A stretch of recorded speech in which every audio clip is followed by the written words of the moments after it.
첫 주였던가요? 첫 주에 제가 설교가 아골골짜기, 또 소망의 문에 대해서 나누는 시간을 가졌습니다. 그날 그 아간의 뜻이 뭔지, 또 아골골짜기 할 때 아골의 뜻이 무엇인지 한번 이렇게 찾아보라고 말씀을 드렸는데 찾아보셨던가요?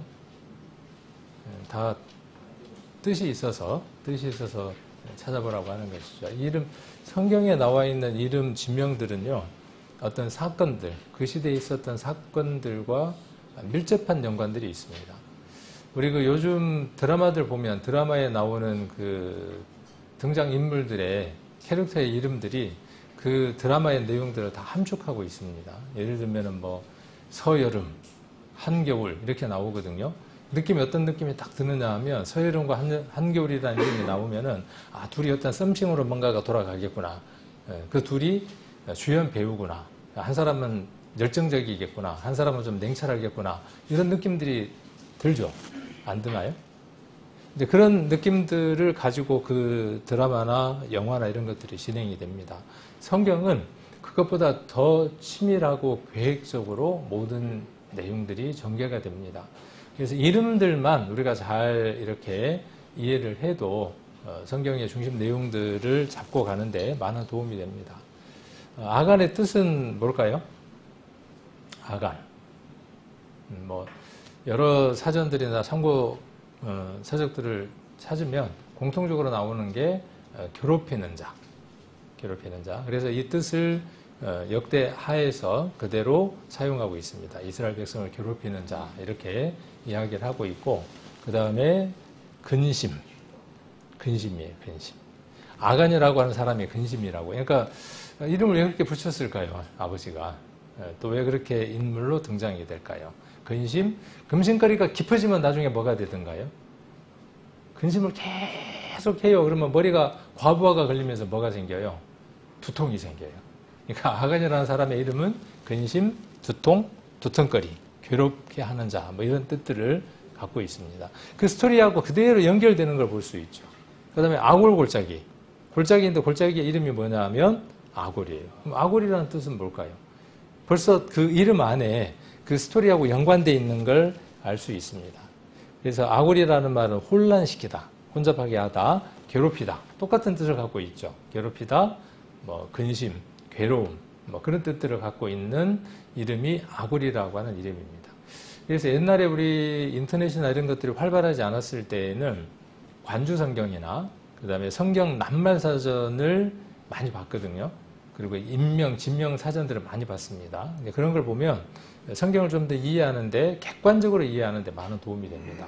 성경은 먼저 객관적으로 역사적이고 그 시대에 있었던 내용을 냉철하게 이해를 해야 하고, 그것들이 어떤 의미들을 갖는가, 어떤 교훈들을 갖는가 하는 것을 읽어서 내게 적용하는 것이라고 말씀을 드렸습니다. 그래서 삼각형을 그려야 된다고 말씀을 드렸죠. 성경 본문을 읽고 그 다음에 그 본문의 내용을 객관적으로 잘 이해해야 하고, 그것에 대한 이해, 적용이 필요하죠. 그 다음 내게 어떻게 적용할 것인가, 이렇게 세 개의 점을 찍어야 된다고 말씀을 드렸습니다. 지난번에 이제 아골골짜기 아간 이야기를 하면서 조금 그 배경이나 이런 내용들이 제 생각에는 좀 부족함이 있었어요. 그래서 그것과 연관해서 오늘 내용들을 조금 추가해 보려고 합니다. 그래서 이 아간 사건은, 아골골짜기 사건은 어떤 내용과 조금 연관이 있느냐 하면 이 길갈이라고 하는 것과 연관이 있습니다. 그래서 오늘 이 길갈에 대해서 좀 이야기를 하려고 합니다. 그래서 단어를 먼저 이해하면 더 쉽다고 말씀을 드렸으니까, 가게 이름이 굴러가게입니다. 꼬솜 가게가 아니고 제가 선전해 드렸습니다. PPL은 아닙니다. PPL은 저기 이제 그림이 나와야 되고.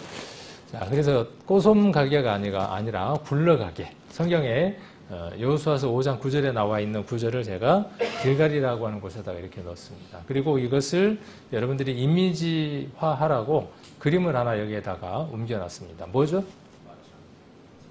마차의 부품이에요. 휠이에요, 휠. 저걸 바퀴, 휠이라고 이야기합니다. 영어로 갑자기 스펠링이 생각이 안 나는데 WHEL인가요? 어쨌든 그렇습니다. 휠. 그 다음에 롤. 굴러가는 거니까. 우리 그 김밥 같은 걸 롤이라 그러죠. 뭐 캘리포니아 롤 해가지고 썰어서 맛있게 먹잖아요. 이게 뭔가 굴러가는 거예요. 굴러가는 거. 뭐가 굴러가는 걸까요? 단어의 의미를 이렇게 기억을 해두고 그 다음에 어떤 스토리가 있었는가를 이해하게 되면 성경의 내용을 객관적으로 이해를 할 수 있게 되는 겁니다. 그러면 그래서 어쨌다고? 그런 일이 몇천 년 전에 있었는데 그래서 어쨌다고? 그것이 아니죠. 그것이 내게 어떤 연관이 있다는 거죠. 나와 어떤 교훈과 책망을 허락하시는가 하는 걸 살펴보는 겁니다. 제가 그 1세기경, 그러니까 100년경이죠. AD 100년경에 성도들은 성경을 어떻게 이해를 했을까? 많이 궁금하더라고요. 그래서 이제 그런 공부나 또 강의들 한번 들어본 적이 있는데, 굉장히 궁금하실 것 같아요. 우리 성도님들도. 1세기경이니까 뭐 포함한다면은 예수님 이제 그 죽으심 때부터 시작을 해서 신약 성경이 요한계시록에 쓰여질 때까지 그 시기 안에 성도들은 성경을 어떻게 이해를 했을까? 이런 내용들이 우리가 신약 성경을 보면 우리가 많이 살펴볼 수 있습니다. 그러니까 신약 성경 속에는 그 시대에, 그렇죠, 100년 아니죠. 그 100년 안에 구약 성경을 어떻게 이해했는가를 알 수 있습니다. 누구에 관하여? 자기에게 오셨던 예수님에 관하여 구약 성경과 어떻게 연결지었는가 하는 것을 무엇을 통해서 우리가 알 수 있느냐 하면 신약 성경 27권을 통해서 알 수 있습니다. 그러므로 초대교회 성도들이 성경을, 구약을 어떻게 이해했을까 하는 문제는 어떻게 풀 수 있느냐 하면 다른 어떤 많은 서적보다도 신약 성경을 읽으면 알 수 있죠. 바울은 구약 성경을 어떻게 이해를 했을까요? 디모데에게 편지를 쓰기를 모든 성경은 하나님의 감동으로 된 것이다. 그래서 그 앞에 먼저는 구원을 받게 한다. 그 다음 그 뒤의 내용에서 책망과 교훈과 바르게 함과 의로 교육하기에 유익한 것이 성경이다. 어떤 성경이? 아까 100년 때니까 신약 성경이 온전히 완성되기 전이니까 구약에 대한 이해들이죠. 초대교회 성도들이 구약에 대해서 어떻게 이해를 했는가. 이 모든 것들은 누구에 관하여 기록한 것이냐 하면 예수님에 관하여 기록한 것이다. 이런 것들을 그들이 정의내리고 또 영감을 받아서 하나님의 그 영의 감동을 받아서 기록하고 남겨놓은 것들이 신약 성경이죠. 그러므로 신약 성경을 읽으면 구약 성경에 대해서 확연하게 알 수 있게 되고 그 시대에 예수님 시대에 그리고 그 이후에 그들이 예수님에 대해서 구약에 대해서 어떻게 이해했는가를 알 수 있게 되죠. 그래서 그 이름, 명칭에 대해서 이제 좀 이야기하다 보니까 좀 길어졌습니다. 그래서 길갈이라고 하는 이것도 이 성경 특히 여호수아서 안에서 아주 중요한 지명입니다. 중요한 지명을 갖고 있습니다. 그래서 이런 부분들을 오늘 조금 한번 맛을 보고 우리 성도님들이 여호수아서를 읽을 때 또 구약을 읽을 때 이 부분을 참고로 해서 읽으시면 좋을 것 같습니다. 예수님이라고 하는 이름의 뜻 명확하게 설명하실 수 있는 분. 짧고 뭐 복잡하게 생각할 필요 없어요. 짧게 딱 명시적으로 이야기할 수 있는 성경 구절과 정의가 있습니다. 그렇죠? 그러니까 거기서부터 출발해서 많은 것들을 점점 쌓아가는 것이죠. 학식, 지식적인 것들을 쌓아가고 그것들을 내게 적용하고 그러므로 어떻게 되느냐 하면 하나님의 사람이 어떻게 되느냐 하면 온전케 되는 겁니다. 자라가는 겁니다. 그러므로 이런 예배가 계속 이어져야 하는 이유, 전도 집회가 계속 이어져야 하는 이유는 무엇 때문이냐 하면 우리의 알미 더 확장돼 나가기 위한 겁니다. 우리의 알미 확장되면 그 확장을 통해서 그리스도 안에서 그리스도의 사람으로 온전한 성장을 가져옵니다. 아까 물어봤으니까 예수의 뜻. 예수의 뜻. 딱 간단하게 한번 이야기할 수 있을까요? 그가 자기 백성을 저희 죄에서 구원할 자가 예수라고 하는 이름입니다. 제 정의가 아닙니다. 이것은. 제 정의가 아니라 성경에 명시적으로 딱 기록되어 있는 겁니다. 자, 이것은 어디에서 먼저 이야기한 겁니까? 구약에서 이미 이야기한 것이죠. 누가? 이사야 선지자의 입을 통해서 하나님이 미리 말씀해 주신 것이죠. 이렇게 성경은 일목요연하게 다 차례대로 나열할 수 있으며 우리가 이해할 수 있습니다. 그러한 이해들이 하나님을 오해하지 않는, 우리는 우리의 사고와 우리의 생각, 경험 속에서 하나님이라고 하는 분, 예수님이라고 하는 분, 성경을 이해하게 됩니다. 그런데 우리의 생각과 경험과 학식의 범위가 성경하고 일치될 때도 있지만 그러지 않을 때도 많습니다. 설교는, 교제는 그런 오류나 문제들을 수정해 나가는 과정들입니다. 그래서 이런 예배에 열심히 참석하는 것, 부지런히 참석하는 것, 특히 말씀을 많이 읽는 것, 그리고 그 읽는 것 속에서 내가 내 경험으로 이해하는 그런 부분에서 성경 자체의 내용으로 돌아가는 것, 이런 부분들이 성경 읽기를 하는 가장 중요한 목적일 겁니다. 그래서 길갈에 대해서 좀 오늘은 살펴보려고 합니다. 그러니까 길갈 그러면은 수레바퀴라는 말에서 나왔어요. 수레바퀴는 어떻습니까? 멈춰 있지 않고 계속 굴러가죠. 굴러가는 겁니다. 뭐가 굴러갔을까요? 오늘 여기 여호수아서에서는 애굽에서의 수치가 굴러갔다. 그래서 거기에서 이름하기를 길갈이라고 하는 이름을 붙였다. 그러니까 길갈이라고 하는 것은 뭐냐면 거기서 어떤 일이 있었냐 하면 뭐가 멈춰 있었고 문제가 있었던 그 많은 것들이 굴러가게 했던 지점이다. 그리고 거기에다가 돌을 쌓고 기념했다 하는 것들이 오늘 제가 조금 드리려고 하는 말씀입니다. 그러니까 저 다 말씀드렸으니까, 초반에 다 말씀드렸으니까 피곤하시면 눈도 붙이고 계셔도 되고, 눈을 붙이고 계시라 그러면 꼭 안 붙이시더라고. 꼭 들어야 됩니다 그러면 살포시 이렇게 감던데 편안하게 이렇게 오늘 말씀들을 나누면 좋을 것 같습니다. 아간 얘기를 하려면, 아골골자르기를 이야기하려면 길갈을 우리가 이해를 해야만 하고, 또 길갈에서 어떤 일들이 있었는가에 대한 내용들을 조금 이해를 해야 그 내용들을 이해할 수 있기 때문에 길갈에 대해서 이야기를 하려고 하는 것이고, 또 길갈에 대한 이야기를 하려면 먼저는 우리가 무엇을 또 살펴볼 필요가 있느냐 하면 왜 아간이 그렇게 외투와 금과 이런 것에 뭐라 그러죠? 요즘 얘기로 집착했을까요?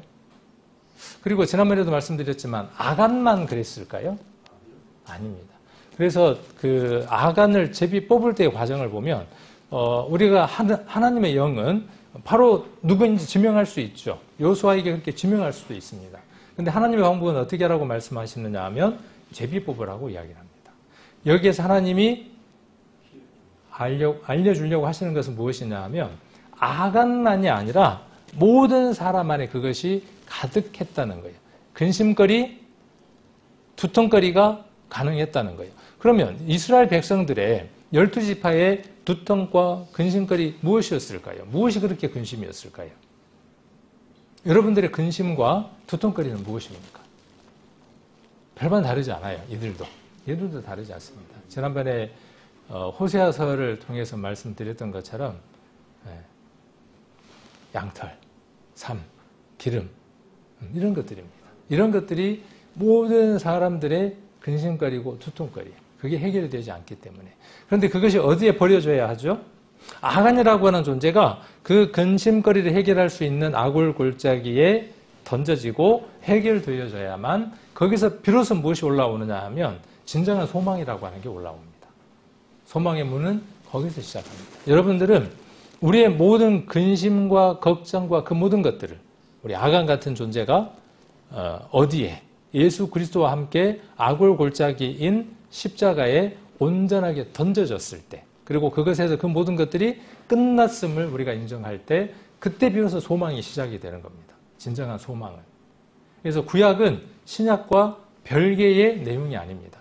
제가 지금 이렇게 이해했던 것들은 누가 이해했던 것들이냐 하면 예수님 시대에 신약 성경이 이해되어지기 전에, 쓰여지기 전에 그 성도들이 그렇게 이해를 했었다고요. 그렇게 기록을 했다고요. 그리고 우리는 그것들을 성경을 통해서 확인하고 알게 되는 것이죠. 그래서 이스라엘은 우리가 잘 아는 것처럼 나그네 생활을, 이방인 생활을 몇 년을 했을까요? 이것은 성경에 아브라함에게 미리 말씀하신 것이죠. 400년간 이방에 객이 될 것이다. 창세기에 나오죠. 그리고 몇 대 만에 하나님이 돌아오게 하시겠다고 말씀을 드렸습니까? 말씀을 하셨습니까? 아브라함에게. 몇 대? 갈비가 4대? 4대 만에. 400년 4대 만에 돌아오게 하시겠다고 말씀을 하셨습니다. 그랬으면 이제 무엇이 이루어져야 될 것 같아요? 꽃길, 비단길이 주어져야 될 것 같은데 그들에게 비단길이 주어진 것이 아니라 무엇이 주어지느냐 하면 광야 생활이 주어지죠. 하나님이 광야 생활을 준비하셨을까요? 아닙니다. 우리 인생들이 하나님을 어긋나려고 하는 그 본성을 가진 우리와 같은 이스라엘이 하나님을 거역함으로 말미암아 빠른 길로 3일 안에 금시 도달할 수 있는 그곳을 그들은 불순종함으로 말미암아 40년이라고 하는 긴 세월을 무엇을 하느냐 하면 뺑바퀴를 돕니다. 자, 그러다가 어디로 들어갔습니까? 하나님이 주신다고 하셨던 그 땅으로 들어갔습니다. 이스라엘 전체 얼마 정도 계산한답니까? 남자만 200만? 200만 정도의 꿈은 무엇이었을까요? 하나님의 바람은 무엇이고 하나님이 이스라엘에게 바라시는 바람은 무엇이고 이스라엘이 그토록 하나님이라고 하는 어떤 매체를 통해서 간절히 바라고 원했던 것은 무엇일까요? 그 둘이 일치할까요? 일치했을까요? 그렇지 않음을 우리에게 지금 이야기하고 있는 것이죠. 고발하고 있는 거예요. 그 고발과 함께 누구에게? 여러분 각각에게 경고하고 계시는 겁니다. 동일하게 똑같이 구약을 읽으면서 그 경고의 메시지를 우리로 하여금 듣게 하시는 거죠. 400년 동안 어디에서? 애굽에서 종살이를 하는 겁니다. 400년간. 말이 쉬워서 400년간이지. 400년 동안. 처음에 얼마간은 행복한 시간이었죠. 이후에는 볏집으로 벽돌을 만들고 비동과 라암셋, 피라미드 이런 것들을 세워야 하는 노동에 시달렸습니다. 그리고 해방되는 줄 알았어요. 해방되는 줄 알았어요. 됐다고 생각하는 사람도 있고 어쨌든 해방됐지만 그것이 끝이 아니었죠. 그때부터 고생이 이어졌죠. 스스로 자초한 고생입니다. 얼마? 40년. 40년이라는 숫자가 좀 재밌어요. 고난의 수예요. 누구에게든 다 있습니다. 모세에게도 있었고 저와 여러분에게도 꼭 40년이라고 하는 실질적인 세월은 아니지만 거쳐야 하는 지난번에 우리 첫 주에 찬양 들으셨죠? 광야. 그 광야의 길들이 있습니다. 각각 있습니다. 어떤 사람에게는 1년, 어떤 사람에게는 2년, 어떤 사람은 그 광야만 뺑글뺑글 돌다가 주님 만나는 사람도 있고 어떤 사람은 그 광야를 거쳐서 오늘 제가 말씀드리려고 하는 모압 평지에서 요단강을 건너 여리고로 가고 그리고 그 여리고 가기 전에 길갈이라고 하는 곳에서 승리의 모든 것 되시는 하나님으로부터 승리의 메시지를 받고 그리고 전쟁에서 승리하고 가나안 땅을 차지하는 이 가나안 땅이 천국의 모형이라고도 이야기하지만 실상은 이 가나안은 어디 안에 이루어져야 할 일들이냐 하면 저와 여러분 신앙 안에 실질적으로 이루어져야 하는 것들입니다. 여러분들을 지배하고 있는 강한 7 족속이 있습니다. 지금도 물리치지 못한 족속들이 있습니다. 그래서 구약에 나와 있는 이 모든 메시지들은 여호수아가 치렀던 그 가나안 정복의 얘기들은 저와 여러분의 얘기들입니다. 아직도 가시가 남아있는 것들이 있고 그것들을 정복할 때 하나님께서 더 많은 기쁨들을 허락하시죠. 이 내용만 갖고도 오늘 내용은 이제 충분한 것 같아요. 그래서 오늘 마무리가 덜 되면 또 이어서 다음 주에 이렇게 이제 하도록 하겠습니다.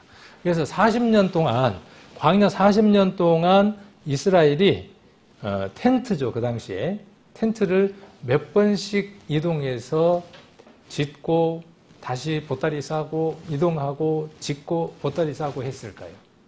안 궁금한가요? 저희 어머니는 엄청 이사를 많이 가셨다 그러더라고요. 보따리 싸갖고 우리 아버지가 정근을 다른 데로 받으면 가고 하도 많이 가니까 보따리를 풀도 못 오고 얹어놓고 있는 보따리도 있고 그랬대요. 아마 이스라엘이 그러지 않았을까 싶어요. 그 모든 내용들이 어디에 기록되어 있냐 하면 민수기 33장을 볼 수 있습니다. 지금 보여드리는 지도는 이 민수기 33장에 있는 내용들을 지도화해 놓은 겁니다. 하나님의 것들을 알아나가려면 세상의 지식도 마찬가지입니다. 돈을 내고 무엇인가를 내가 얻으려고 하지 않으면 얻을 수 없습니다. 하나님의 것도 마찬가지입니다. 가만 앉아 있는데 감나무에 감이 떨어진다고요? 떨어질 수도 있겠죠. 근데 받아먹기는 참으로 어려워요. 노력하고 애쓰는 것이 필요합니다. 제가 지금 이 보여드리는 지도는 하나성경이라고 있습니다. 하나성경. 인터넷에서 하나성경이라고 찾으시면 검색하실 수 있고 이렇게 많은 시각적인 것을 가지고 성경을 이해할 수 있도록 잘 해놓은 성경 가운데 하나입니다. 근데 한 달에 이런 그림들을 보려면 한 달에 990원을 내야 돼요. 그러니까 제가 저 지도 하나를 얻으려고 990원을 드렸겠죠. 이상을. 그러니까 우리 성도님들도 무엇을 해야 하느냐 하면 그런 노력들이 필요합니다. 그리고 내가 취할 것들은 취하고 거절할 것들을 거절할 수 있는 힘이 여러분들이 생겼죠. 로마서에 기록되어 있는 대로 자유한 자가 됐습니다. 예전에는 종이었습니다. 그 표현을 제가 자주 쓰죠. 이전에는 여러분은 종이었어요. 종이라는 말은 뭐냐 하면 자유가 없습니다. 선택권이 없습니다. 그런데 여러분들은 이제 그리스도 안에서 자유한 자입니다. 이게 자유라 그러니까 어떻게 생각하냐 하면 그냥 방임하고 오해하는 경우가 있습니다. 근데 자유는 무엇이냐 하면 선택할 수 있다. 다시 여러분의 정의와 생각을 바꾸셔야 됩니다. 자유라고 하는 것은 무엇이냐 하면 내가 할 수 있고 하지 않을 수 있는 선택권이 있는 자라는 뜻입니다. 하나님 우리에게 무엇을 주셨느냐 하면 처음도 아담과 하와에게 자유를 주셨고 지금 예수 그리스도를 통하여 여러분에게 무엇을 주셨느냐 하면 자유를 주셨습니다. 더럽고 추하고 악하고 하나님이 기뻐하시지 않는 것들을 내가 선택하려고 할 때 그것을 거부하고 거절하고 밀어낼 수 있는 자유가 여러분에게 있다고요. 쉬운 예로 지난번에 수요일도 말씀을 드렸지만 유튜브 하나 시청하다 보니까 알고리즘이 내가 좋아하는 걸 자꾸 올려준단 말이죠. 뭐 요리를 좋아하면 요리에 대한 게 자꾸 나온단 말이에요. 드라마 그러면 자꾸 나온단 말이에요. 그것을 계속 볼 수 있는 이전의 종은 어떻게 하느냐면 거기에 묶여 있게 하려고 해요. 근데 여러분들에게 무엇이 있다고요? 그것을 거절할 수 있는 자유가 있다고요. 누가 그러더라고요. 상처를 주죠. 사람들이 상처를 주잖아요. 그런데 상처 때문에 왜 괴로워하냐 그 말이에요. 왜 상처 때문에 괴로워합니까? 내가 그 상처를 받았기 때문이죠. 그 얘기는 뭐냐 하면 안 받을 수도 있다는 얘기잖아요. 그죠? 그러니까 건강한 사람은 육체와 마음이 건강한 사람은 상처도 쉽게 받지 않습니다. 또한 다른 사람에게 상처도 주지 않는 사람이 건강한 사람입니다. 신앙 안에서도 마찬가지겠죠. 자, 그래서 민수기 33장을 한번 보시면 서두에 이제 할 얘기가 많다 보니까 이거저거 이야기를 많이 합니다. 민수기는 어디에 소속된 부록이라고 좀 말하면 그렇고 창세기, 출애굽기, 레위기, 민수기, 신명기가 있습니다. 5권의 모세오경이 있습니다.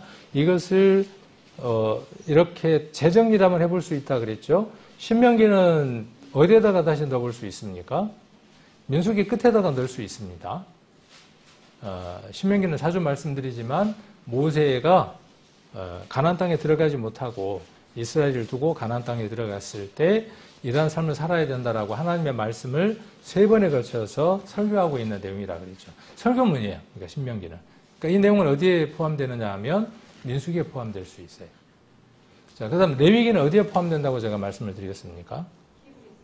레위기는 레위기에 대한 주석서가 히브리서예요. 그러니까 레위기는 어디에 포함될까요? 출애굽기에 딸린 내용이라고 이야기할 수 있어요. 왜? 광야에서 무엇을 받았기 때문에 성막에 대한 식양을 받았고 그 성막 안에서 어떤 일들이 이루어져야 되는가에 대한 좀 더 자세한 설명이 레위기 때문에 그렇습니다. 그리고 출애굽기에 있었던 모든 여정들, 모든 내용들, 그리고 광야에서 그들의 수가 얼마였는가 하는 것들을 세웠던 내용들이 민수기의 내용들이죠. 그러니까 출애굽기의 내용과 신명기의 내용들을 다 이렇게 포함을 시켜볼 수 있습니다.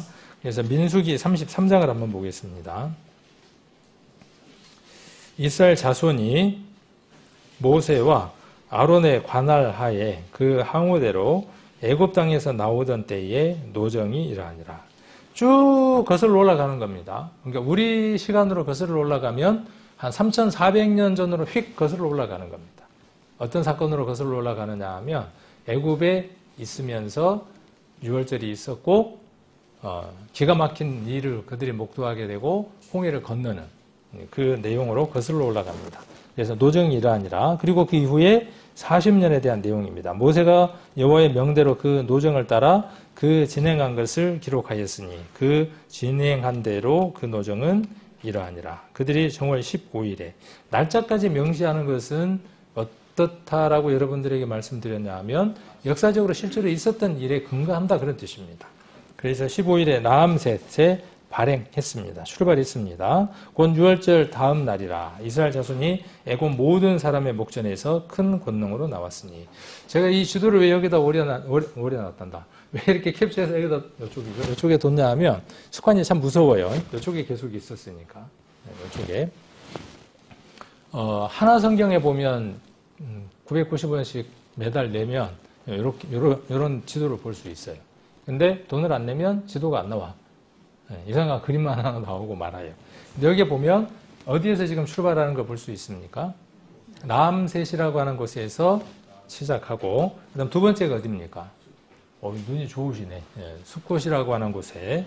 그래서 여기 4절을 한번 그 내용 조금 이따가 보고 자 3절에 보시면 라암셋에서 발행했고 6월절 다음 날이라 이스라엘 자손이 애굽 모든 사람의 목전에서 큰 권능으로 나왔으니 애굽은 여호와께서 그들 중에 애굽인은 여호와께서 그들 중에 치신 그 모든 장자를 장사하는 때라 여호와께서 그들의 신들에게도 벌을 주셨더라.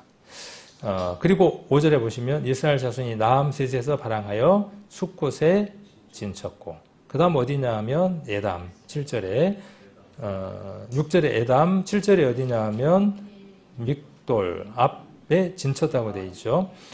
그래서 계속 이제 뒤에 내용은 뭔 얘기가 나오냐 하면 8절에도 진쳤다는 얘기가 나옵니다. 어디에서 발행해서 진쳤다. 그렇죠. 발행해서 진쳤다. 그러니까 발행했던 장소는 어디냐 하면 천막을 치고 거기에서 일정 기간 거주를 했다가 저희 어머니처럼 저기 망덕에 있는 방죽에 있는 초등학교로 가라 그러면 거기에 이제 진을 치는 거죠.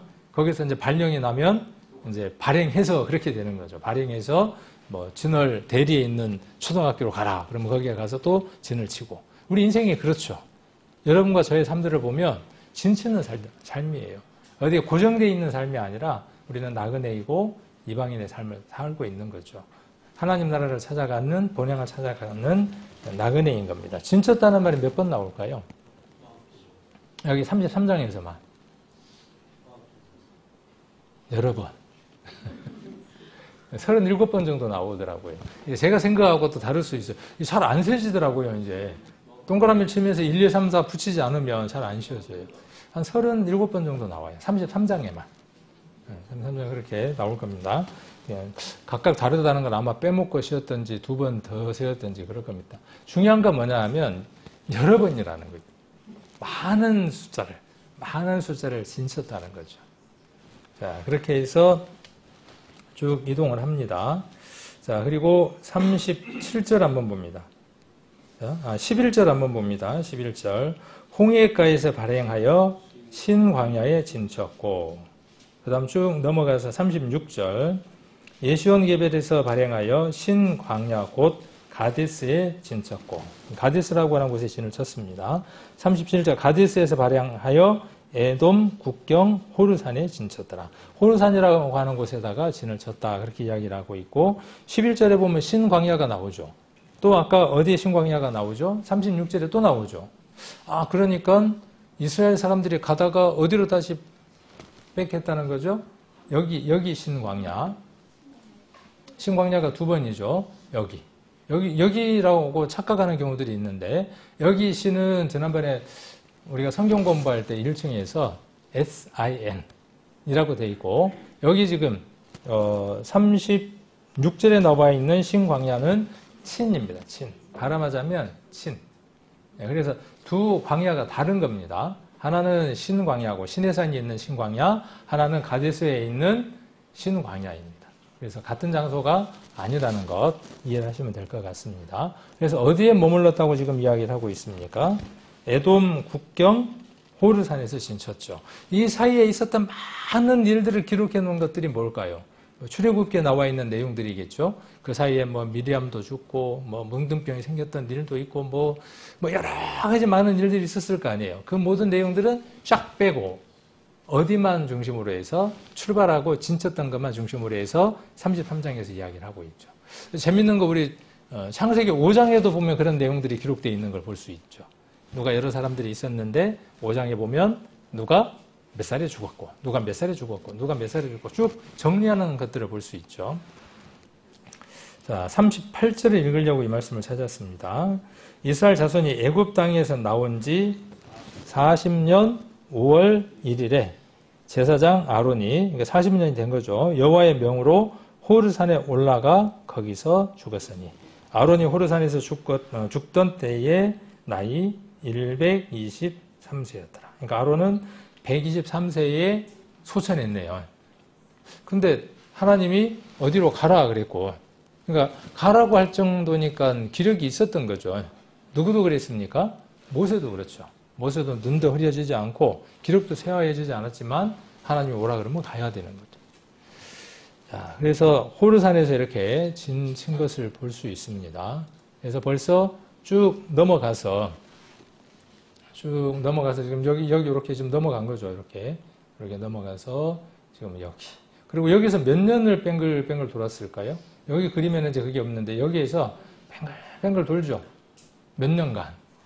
38년간. 성경에 기록되어 있으니까 한번 찾아보시면 될 겁니다. 같은 자리에서 가데스 바네아에서 38년이라고 하는 긴 세월을 뺑바퀴를 돕니다. 우리 인생들도 그런 것 같아요. 많은 시간들을 제자리 걸음을 하는 거죠. 물론 지난번 우리 설교 때처럼 그것들이 하나님의 은혜이긴 하지만 근데 그 은혜 속에서 우리가 한 발 더 나아가는 것들도 필요하겠죠. 자, 그 다음 보시면 여기 보시면 조금 호르산부터 제가 조금 더 확대를 했습니다. 그래서 여기 호르산이 있고 여기서 누가 죽었다고요? 제가 죽었다고요? 아론이 죽었어요. 제가 죽인 거 아닙니다. 하나님이 그렇게 하셨습니다. 자, 그리고 이제 그 다음 42절에 보면은 분원에 진쳤고 그 다음에 43절에 오봇에 진쳤고 지도를 한번 보시라고 제가 지도를 둔 겁니다. 이렇게 읽는 것하고 그냥 성경을 이렇게 읽는 것하고는 달라요. 이 수고를 한 것과 안 한 것의 차이는 그 역사대로 내가 가볼 수는 없지만 그래도 많이 동참해 볼 수 있어요. 이 현장에 내가 조금 가볼 수 있는, 저는 그렇더라고요. 가볼 수 있는 경험들을 갖게 합니다. 자, 그리고 43절 봅니다. 아바림 산에서 발행하여 여리고 맞은편. 드디어 이제 어디까지 갔습니까? 여리고 맞은편까지 갔습니다. 여리고가 맞은편에 있고 그 사이에 뭐가 있고 요단이라고 하는 강이 있는 거죠. 43절에 아바림 산에서 발행하여 여리고 맞은편 요단가 모압 평지에 진쳤으니 49절 요단가 모압 평지에 지니 벳 여시못 여시가 많이 살았나 봐요. 에서부터 아벨 시딤에 미쳤었더라. 그러니까 이렇게 이야기하면 재밌어요. 그러면서 좀 외워질 수 있어요. 아, 여시가 살았던 연못이 있어서 거기를 여시못이라고 했는갑다. 그 얘기는 아니지만은 벳 여시못 이렇게 기억을 해두면 좀 재밌게 기억을 할 수 있습니다. 자, 51절, 50절 여리고 맞은편 요단가 모압 평지에서 자, 여기서부터 땅을 분배받고 정복받는 얘기가 어디로 바로 넘어가느냐 하면 여호수아서로 넘어갑니다. 그러니까 신명기는 그 사이에 있는 게 되는 겁니다. 신명기는 그 사이에 어떤 설교가 있었던 것들을 이야기를 하는 겁니다. 자, 그래서 지금 모압 평지에서 요단을 건너면 지금 가나안 땅으로 들어가는 겁니다. 가나안 땅 들어가게 되는 거예요. 들어가기 전에 지금 당부하는 내용입니다. 51절 이스라엘 자손에게 말하여 그들에게 이르라 너희가 요단을 건너 가나안 땅에 들어가거든. 그러니까 이거에 대한 자세한 설명이 뭐가 되겠어요? 신명기의 내용이 되겠죠. 그렇죠? 그런 내용들이 됩니다. 그 땅 거민들을 너희 앞에서 다 몰아내고 그 새긴 석상과 부원 만든 우상을 다 파멸하여 산당을 다 회파하고 그 땅을 취하여 거기 거하라. 내가 그 땅을 너희 산업으로 너희에게 주었음이니라. 이 구절은 우리가 좀 잘 이해할 필요가 있습니다. 이미 주셨습니다. 그렇죠? 언제 주셨습니까? 언제 주셨습니까, 이것은? 저한테 물어보시면 안 되고 언제 주셨죠? 누구에게? 그렇죠. 아브라함에게 하나님이 약속하시고 주신 땅이죠. 주신 거예요. 영원한 하나님 나라는 이미 우리에게 주어졌고 하나님이 주셨어요. 주었으므로예요. 주었으므로. 과거 완료형이에요. 그런데 왜 열심히 살라고 지금 이야기를 합니까? 그 내용의 얘기예요. 그 내용의 얘기입니다. 자, 그래서 뭘 하라고 되어 있습니까? 53절에. 그 땅을 어떻게 하라고 되어 있습니까? 취하여 거기 거하는 겁니다. 누리고 살아가는 겁니다. 신앙은 하나님으로부터 주어진 모든 것들을 이미 주어진 것입니다. 이미 주어진 것을 어떻게 하는 겁니까? 취하는 겁니다. 내 것으로 만드는 겁니다. 이미 내 것이지만 하나님의 허락에 인준이 떨어져서 뭐해가? 서류애가 내 것으로 이미 소유 이전이 됐지만 내가 가서 그것을 어떻게 해야 돼요? 내놔. 다른 사람이 살고 있으면 내놔. 등기 이전 해준 거죠. 누구에게? 이스라엘에게 하나님이 아브라함 때 등기 이전을 해준 거예요. 주셨어요. 그리고 그 서류를 가지고 가는 것과 같은 것이죠. 가서 내놔. 누가 줬어? 하나님이 주셨어. 왜 주셨을까요? 이미 다른 나라가 살고 있음에도 불구하고 하나님은 왜 그렇게 주셨을까요? 불의한 하나님이네. 잘 살고 있는 그들을 왜 쫓아냈을까요? 자, 그런 것들을 풀어가는 게 뭐냐면 성경 읽는 방법들이에요. 여러분들이 풀어보십시오.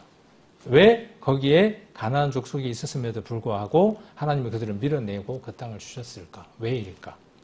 한번 찾아보시면 그것도 흥미롭고 또 재밌습니다. 자, 거하라 그랬습니다. 이제 거하려면 어떻게 해야 됩니까? 거기에 이미 살고 있는 존재들을 다 쫓아내야 되겠죠. 똑같습니다. 우리는 우리 안에 하나님의 나라로 우리를 허락해 주셨지만 이전에 살고 있었던 부족들이 있어요. 강한 족속들이 있습니다. 우리 안에. 하나님이 주셨으니까 어떻게 해야죠? 취해서 거기에 거하려면 먼저 뭘 해야 됩니까? 너 나가. 갈라디아서에 기록되어 있는 대로 그 계집종과 그 아들을 내어 쫓으라. 쫓아내야 하는 거예요. 어디에 있는 것, 우리 안에 있는 것들을 내어 보내는 겁니다. 자, 그런데 어떻게 했습니까? 잘 쫓아냈습니까? 54절. 너희의 가족을 따라서 그 땅을 제비 뽑아 나눌 것이니 수가 많으면 많은 기업을 주고 적으면 적은 기업을 주되 각기 제비 뽑힌 대로 그 소유가 될 것인즉 너희 열조의 지파를 따라 그 기업을 얻을 것이니라. 기업이라는 말이 중요합니다. 55절. 너희가 만일 그 땅 거민을 너희 앞에서 몰아내지 아니하면 여러분 안에 있는 여러분의 자아 이전에 거하고 있었던 모든 것들 더러는 하나님 앞에 유익하다고 생각하고 있는 어떤 것들 아간처럼 점령하지 못하고 몰아내지 못하면 그것들이 나중에 무엇이 될 것이다?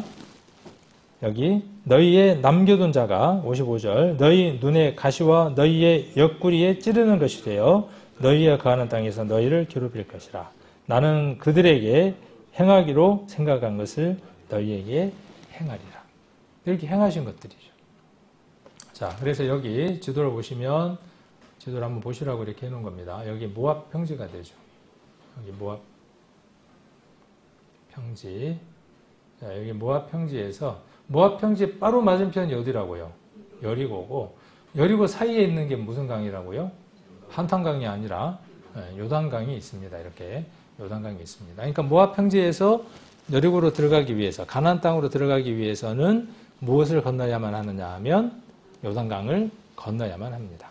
자, 요단강을 건너는 내용이 어디에 기록되어 있느냐 하면 이제 여호수아서로 넘어가겠죠. 모세의 모든 리더십이 모세에게서 끝나고 그렇죠. 신명기에서 끝나게 되고 그 모세와 함께 했던 그 힘이 리더십이 누구에게로 넘어가느냐 하면 여호수아에게 넘어가게 되죠. 그리고 여호수아의 리더가 이루어지게 됩니다. 그래서 요단강을 건너야 하는데 맥추절이 되면 넘친다 그랬어요.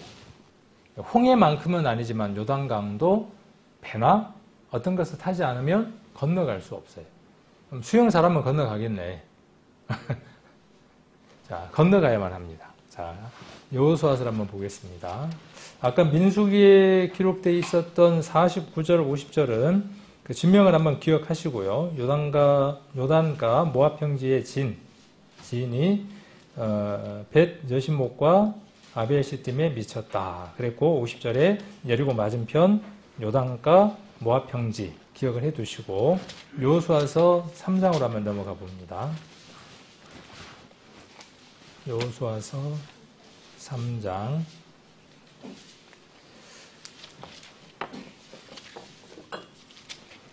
3장 6절 먼저 한번 보겠습니다. 3장 6절.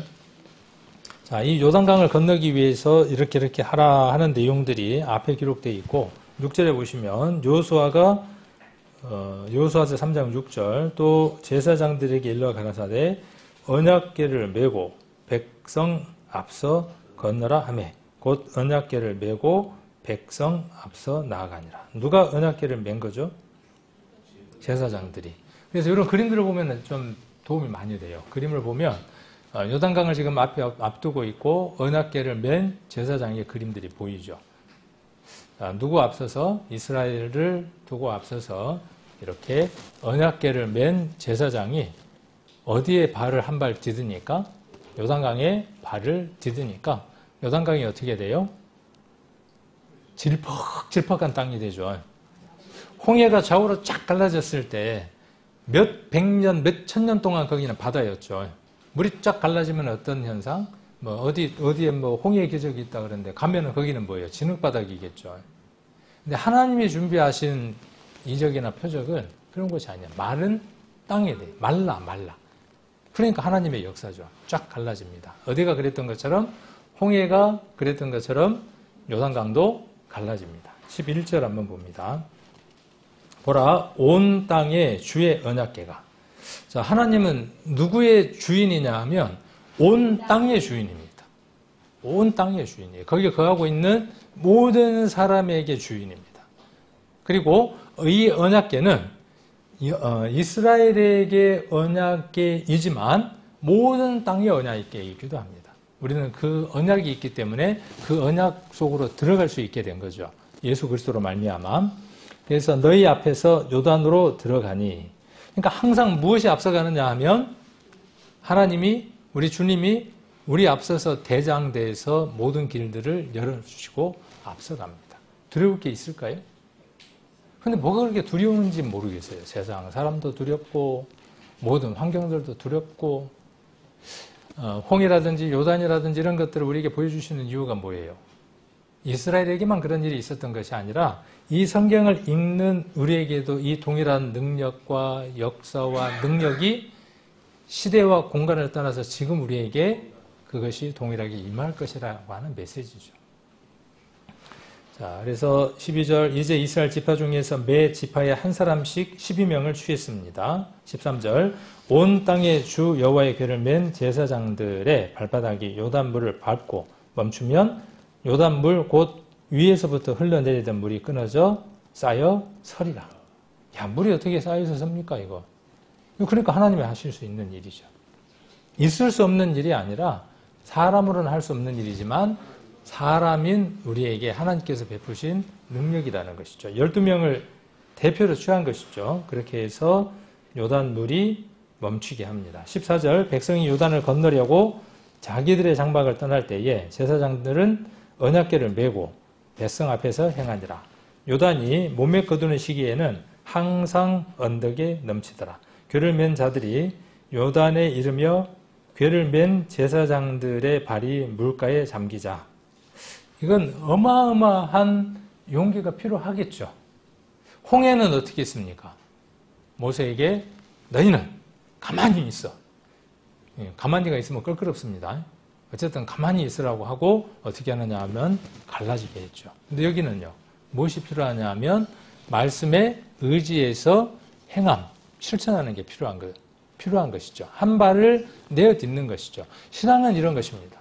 신앙은 말씀을 의지해서 언약궤니까 말씀을 의지해서 그 말씀대로 우리가 한 발 내어 딛는 겁니다. 그것이 찰랑거리든 물이든 파도든 산이든 여기는 요단강이라고 대표적으로 나온 것이고 우리에게 많은 것들이 주어져 있습니다.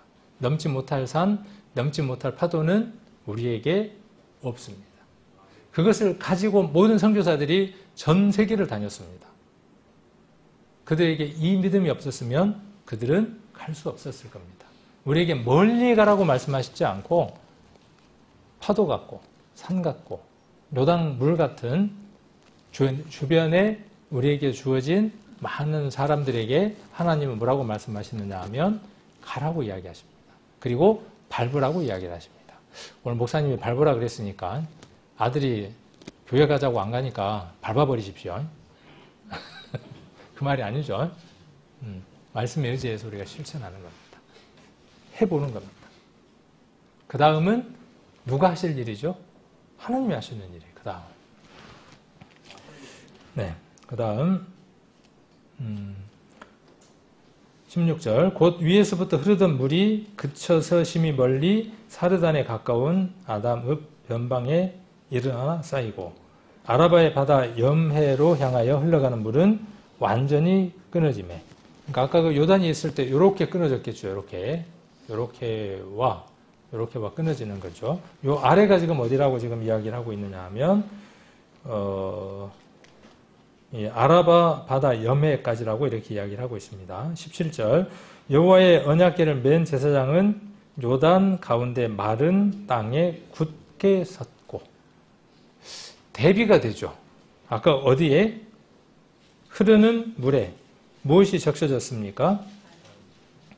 자, 제사장들의 발이 물가에 잠긴 것과 여기 뒤에 마른 땅에 굳게 섰고가 대비를 이루죠. 우리의 신앙은 그렇습니다. 방금 어떤 신앙을 할 수 있어요? 발목에 잠겨서 두려운 신앙을 할 수 있지만 주님을 의지하고 언약궤를 의지하게 되면 어떤 일들이 벌어지느냐 하면 마른 땅에 굳게 서는 겁니다. 그래서 향하여 요단을 건너니라. 그렇게 해서 이렇게 했겠죠? 그 다음 어떻게 했겠습니까? 이렇게 언약궤를 맨 제사장들이 언약궤와 함께 요단의 마른 땅을 밟고 건넙니다.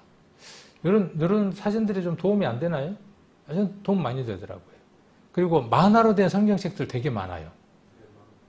애들이 보던 거 많습니다. 이해 안 될 것 같은데 그거 보면 이해가 훨씬 더 잘 돼요. 영화 한 편 보고 나면 성경 이해가 훨씬 더 쉽습니다. 그래서 이런 노력도 우리에게 좀 필요합니다. 자, 그리고 난 이후에 어떻게 하느냐 하면 그곳에다가 돌단을 쌓습니다. 몇 개를 쌓았을까요? 12개. 이스라엘 지파가 12이니까 12개 돌을 쌓습니다. 그 돌일까요? 그 돌인지 아닌지는 모르겠지만 그냥 이해를 하기 편하게 하기 위해서 어디 보니까 12개의 돌 이렇게 쌓여 있길래 또 열심히 세우고 있는 분도 있죠. 하나, 둘, 셋, 넷, 다섯, 10개, 11개네 막 이렇게 쌓고 세는 분들이 있습니다. 자, 그래서 거기에 4장 19절로 한번 가봅니다. 4장 19절.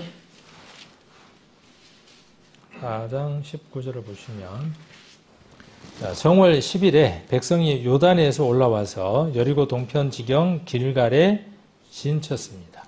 제가 저렇게 노란색으로 바꿨고 또 약간 뭔 색이라 그래야 되나요? 색을 바꿨습니다. 이렇게 바꿔놓으면 성경이 좀 더 읽을 때 이해가 좀 쉬워집니다.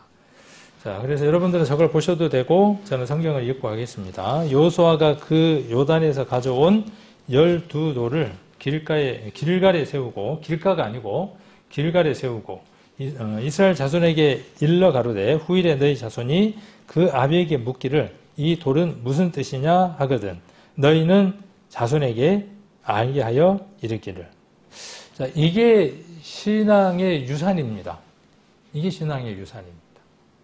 여러분들은 이 신앙의 유산을 남겨야 합니다. 이스라엘은 그곳에다가 이스라엘을 각 지파를 상징하는 돌 하나 12개를 가져다가 거기에다가 기념비를 세웠습니다.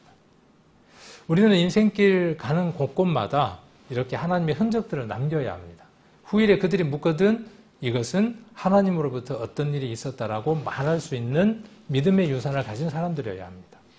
그냥 살아가는 것이 아니라 자, 이 돌이 무슨 뜻이냐 하거든 22절 너희는 자손에게 알게 하여 이르기를 이스라엘이 마른 땅을 밟고 이 요단을 건넜습니다. 그러니까 돌무더기는 어디에 있어야 되겠어요? 요단강 거기에 있어야 되겠죠. 그러니까 기념비는 일이 있었던 그곳에다가 세워두는 거죠. 23절 너희 하나님 여호와께서 요단물을 너희 앞에 마르게 하사 마르게 했습니다. 너희로 건너가게 하신 것이 건넜습니다. 건넜다는 말이 두 번 나오죠. 너희 하나님 여호와께서 우리 앞에 홍해를 말리우시고 우리로 건너가게 하신 것 같으니 이게 몇 년 전에 있었던 일입니까? 그죠? 네. 홍해 일이니까 아까 40년 전, 40년이 훨씬 지난 이야기를 여기 지금 되짚어서 이야기를 하고 있는 거죠. 야, 홍해가 갈라졌던 일이 있었던 건 너희 기억하지? 근데 그 1세대는 지금 어떻게 되어진 상태입니까? 죽고 없는 상태예요. 그렇죠. 죽고 없어진 상태니까 이것들이 계속 기억되어져서 유산으로 넘겨질 수 있도록 어떤 기념비 하나를 세운 겁니다. 자, 그리고 24절에 이는 땅의 모든 백성으로 여호와의 손이 능하심을 알게 하며. 그렇죠. 우리는 이것을 통해서 무엇을 배우게 되느냐 하면 이스라엘에게 있었던 그 능하신 힘, 능력이죠. 그 능력은 누구에게도 동일하게 역사한다는 겁니까? 시간과 공간 벗어나서 지금 우리에게도 역사하고 계신다는 거죠. 전제 조건은 뭐예요? 이스라엘처럼 이런 조건을 갖췄을 때예요. 갖췄을 때입니다. 자, 그래서 여기 보시면 진을 쳤습니다. 진 친다는 게 굉장히 중요한 것이죠. 그것을 근거지가 되게 하고 중심지역이 되게 하는 겁니다.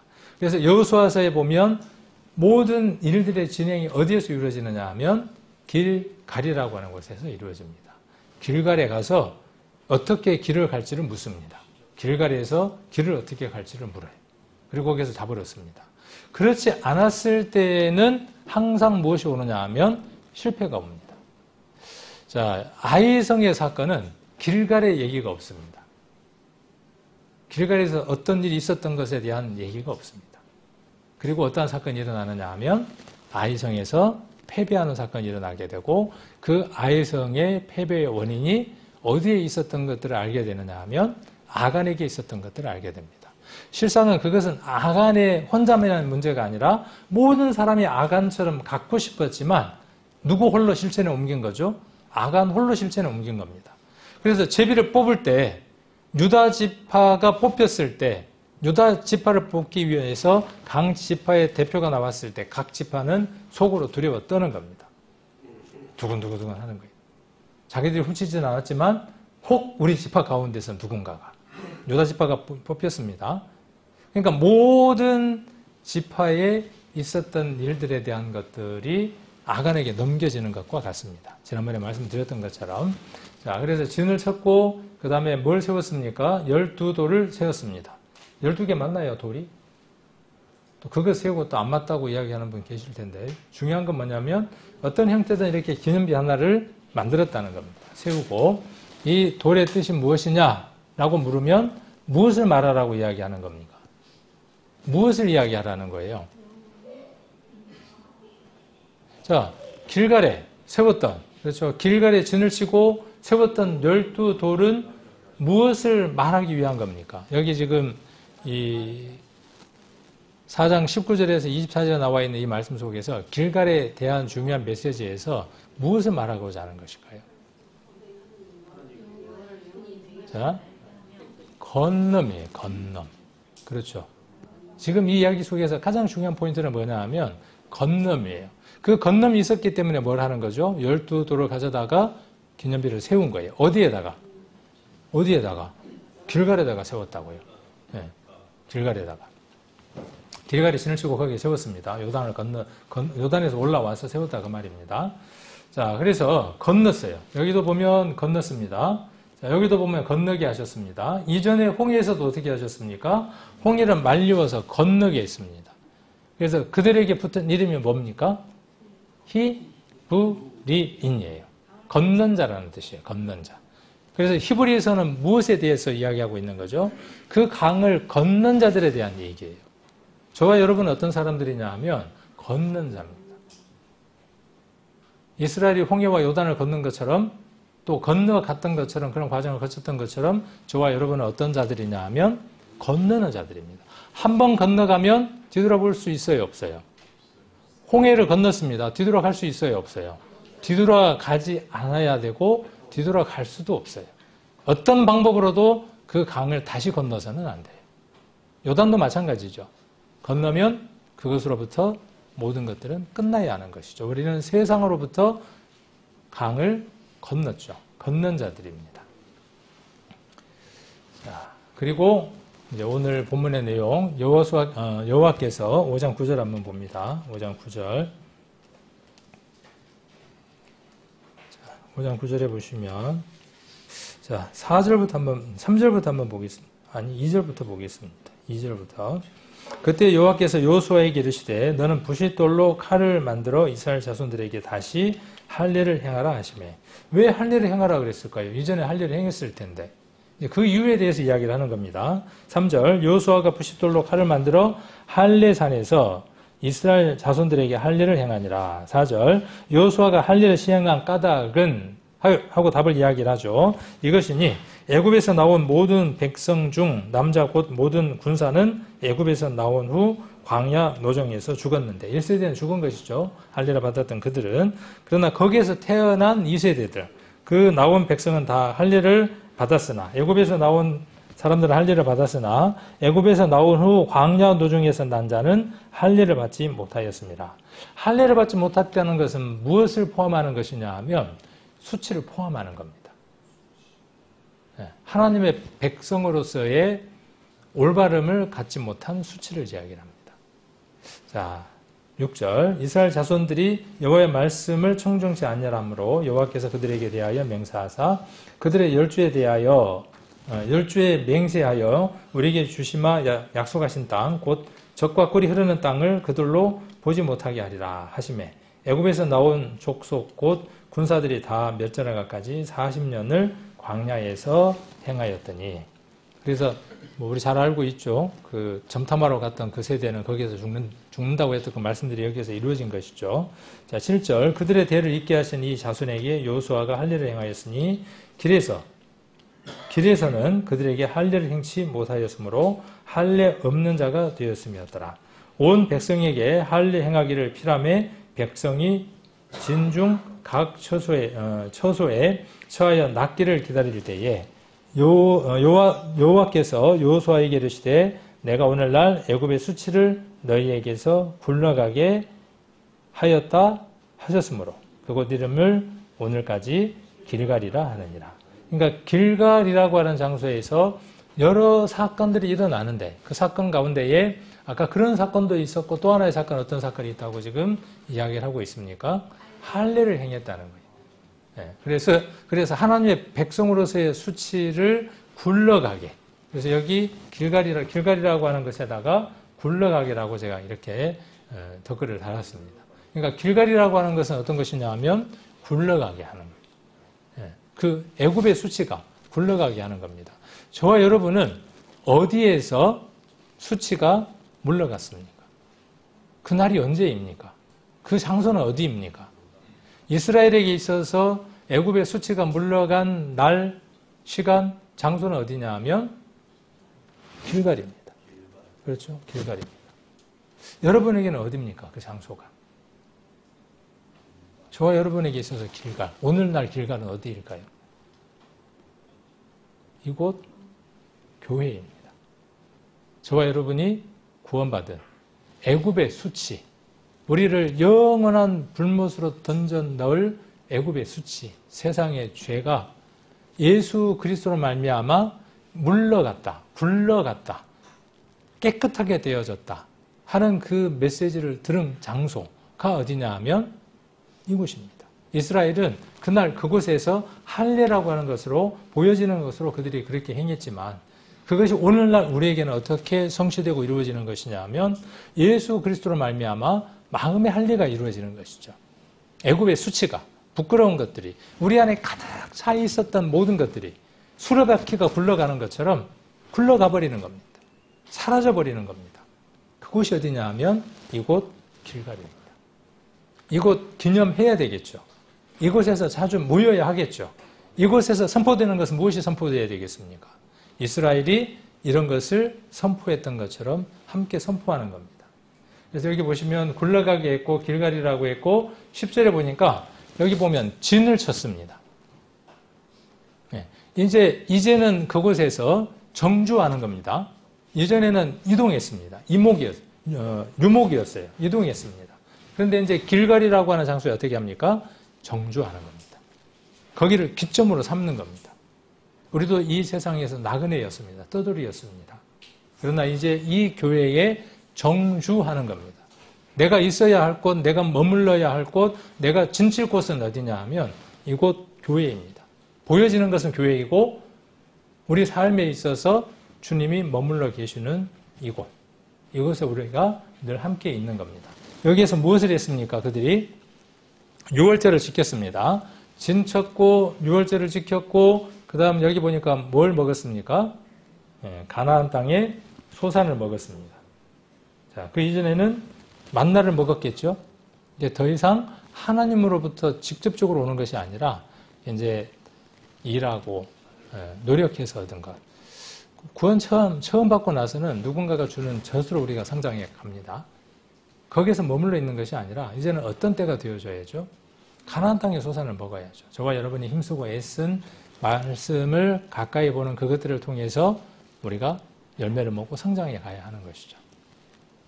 자, 그래서 가나안 땅의 열매를 먹었습니다. 10장을 한번 보겠습니다. 10장 7절을 한번 보시면 길갈이라는 내용이 많이 나옵니다. 여호수아서 10장 기억하시나요? 성경에 이해되지 않는 사건, 여러 사건이 나옵니다. 히스기야가 병들었을 때 치유함을 받았죠. 믿을 수가 없어서, 인정할 수 없어서 뭘 달라 그럽니까? 증표를 달라고 이야기를 하죠. 해 그림자가 10도 빨리 가는 건 별로 표가 안 나니까 해 그림자가 10도 뒤로 물러가게 해주십시오. 그래서 그런 일들이 있었습니다. 그러니까 이 지구가 멈춘 것도 아니고 뒤로 갔다는 얘기잖아요. 자, 그런데 여기 10장에는 성경에서 우리가 살아가는 이 물리적인 법칙 속에서 그것을 거스리는 대단한 기적 하나가 일어납니다. 태양과 달이 멈춘 사건. 10장 13절이죠. 13절에 보시면 태양이 머물고 달이 그치기를 백성이 그 대적에게 원수를 갚도록 하였느니라. 야살의 책에 기록되기를 태양이 중천에 머물러서 거의 종일토록 속히 내려가지 아니하였다 하지 아니하였느냐. 이 사건이 언제 있었던 사건이냐 하면 여호수아 때에 있었던 사건이고 이 사건은 무엇을 통해서 성취된 사건이냐 하면 하나님이 이스라엘 대적을 부셔뜨리는 그 내용이 일이 있었던 것이죠. 12절에 기록된 대로 아모리 사람이죠. 아모리 사람을 이스라엘 자손에게 붙였습니다. 박살내게 했습니다. 아모리는 큰 대적입니다. 이스라엘이 대적할 수 없을 만큼 큰 족속입니다. 그럼에도 불구하고 승리를 했습니다. 이스라엘이 강했기 때문일까요? 아닙니다. 하나님을 의지했기 때문입니다. 어떻게 의지를 했을까요?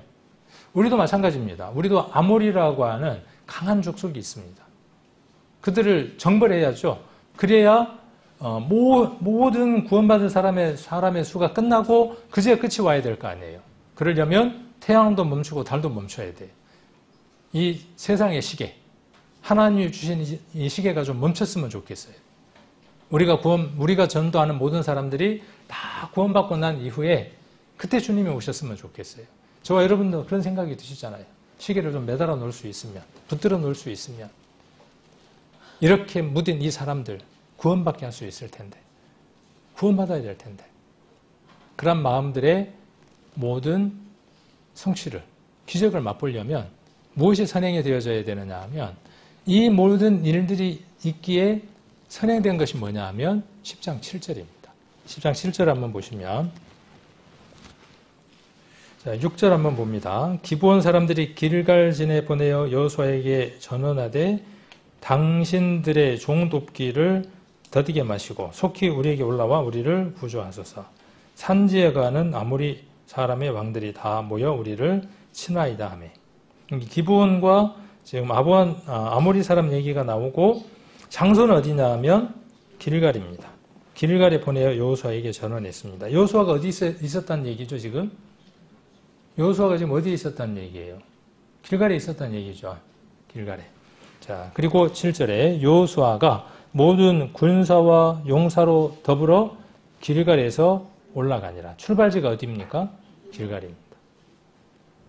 신앙에 있어서 승리를 맛보려면요, 진을 치고 주둔하고 정주하는 장소가 어디에 되느냐 하면 길갈이어야 합니다.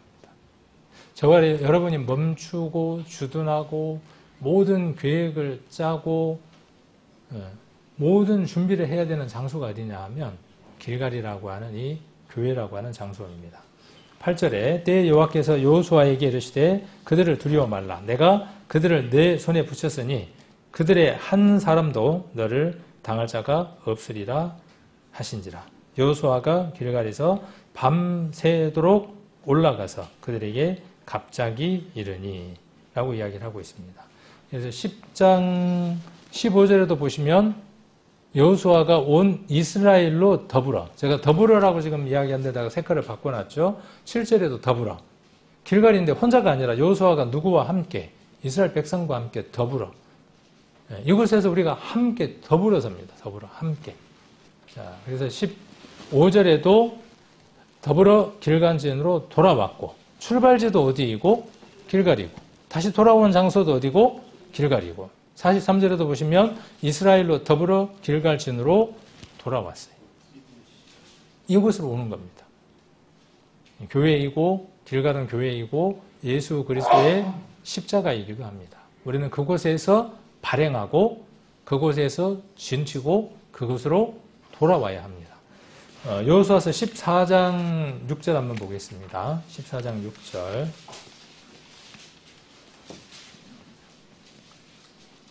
이제 길갈에서 행한 땅의 분할에 대한 것이다 라고 이야기를 합니다.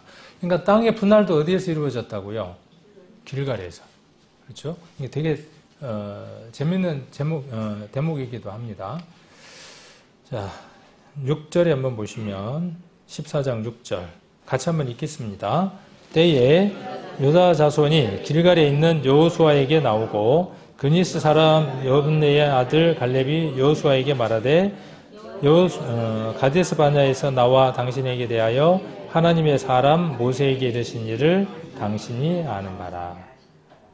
그래서 이 땅을 내게 주소서 했던 그 갈렙이 나오죠. 그리고 여호수아는 어디에 있었다고 지금 이야기를 하고 있습니까? 네. 자, 여호수아에게 나오고 그랬죠. 지금 길갈이라고 하는 장소에서 있었던 일입니다. 그러니까 믿음의 지도자, 그들을 이끌어야 하는 사람도 여전히 어디에 진치고 주둔하고 정착하고 있느냐 하면, 자리를 잡고 있는 것을 볼 수 있느냐 하면 길갈에서 자리 잡고 있는 걸 볼 수 있습니다. 저와 여러분 모두는 더불어라고 이야기했으니까 머물러야 하는 장소, 모든 계획을 써야 되는 장소도 어디고? 길갈이고, 전쟁을 치고 돌아오는 장소도 어디고? 길갈이어야 합니다. 준비된 내용이 조금 더 있긴 한데 그 내용은 다음에 이제 이어서 하면 될 것 같습니다. 그래서 이 길갈이라고 하는 장소가 우리에게 그렇게 중요한 장소이고, 여리고를 치러 갈 때에도 그렇고 모든 전쟁들이 있었을 때에 길갈에서 묵고 답을 얻고 그 일들을 행합니다. 아이성 나중에 한번 읽어보십시오. 아이성에서는 그러한 내용들이 없는 걸 볼 수 있습니다. 그래서 우리가 승리하려면, 신앙에서 승리하려면 길갈이라고 하는 이 장소가 우리에게 참으로 중요하다 하는 교훈들을 우리가 구약에서 찾을 수 있다. 오늘날도 여전히 우리는 더불어 있어야 하고 길갈에서 우리가 진치고 있어야 한다는 것들을 한번 살펴보는 시간을 가졌습니다.